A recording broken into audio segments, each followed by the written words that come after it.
1 अप्रैल 2026 से देश में नया इनकम टैक्स एक्ट लागू किया जाएगा।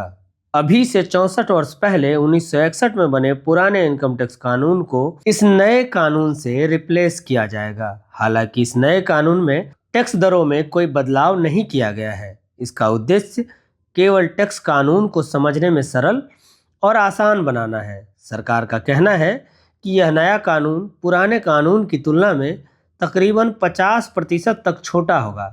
इसमें बहुत सारे अनावश्यक और अप्रासंगिक पुराने प्रावधान हटा दिए जाएंगे ताकि नई पीढ़ी के टैक्स पेयर्स के लिए नियमों को समझना आसान हो। नए कानून का उद्देश्य टैक्स विवाद और लंबी कानूनी लड़ाइयों को खत्म करना है।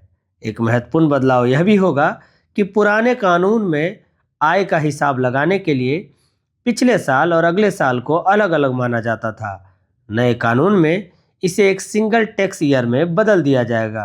इसके अलावा अगर आप समय पर आईटीआर यानी कि इनकम टैक्स रिटर्न नहीं भर पाते हैं तो भी आप टीडीएस रिफंड की राशि मांग सकते हैं।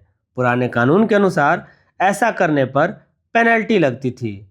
इसके साथ ही सरकार ने कहा है कि बजट 2026-27 में किए गए बदलाव भी इस नए कानून में शामिल किए जाएंगे। यानी यदि बजट में व्यक्तिगत या कॉरपोरेट टैक्स में कोई भी नई व्यवस्था लागू होती है तो यह नए कानून में स्वतः लागू होगी।